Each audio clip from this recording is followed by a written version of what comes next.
SC ST పారిశ్రామికవేత్తల్ని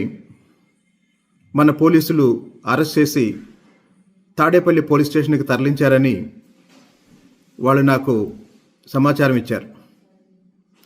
అసలు ఈ SC ST పారిశ్రామికవేత్తలు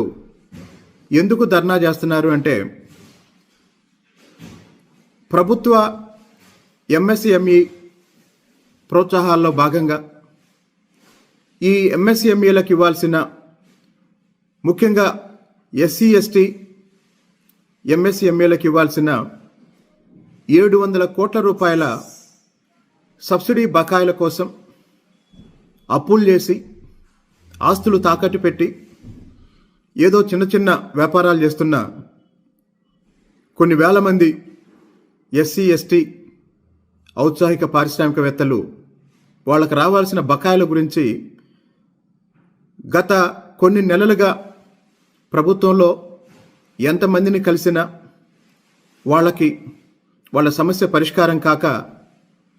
చివరికి వాళ్ళు ఏపీఐఐసి ముందు ఆందోళనకు దిగారు. అయితే గౌరవ ముఖ్యమంత్రి గారు స్విట్జర్లాండ్లో ఉండటం,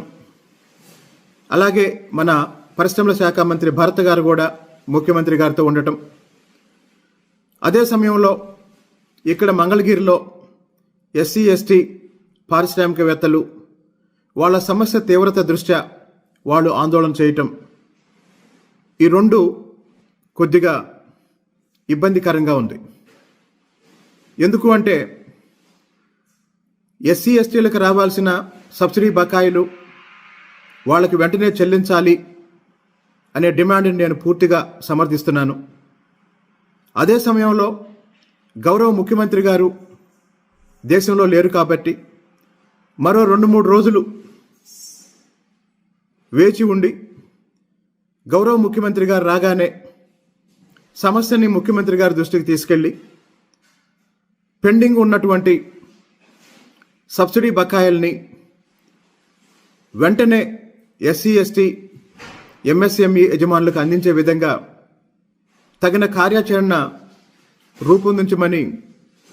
ఎస్సీ ఎస్టీ పారిశ్రామికవేత్తల ఆందోళనకి నాయకత్వం వహిస్తున్న ఆ పెద్దలందరికీ నేను విజ్ఞప్తి చేస్తున్నాను.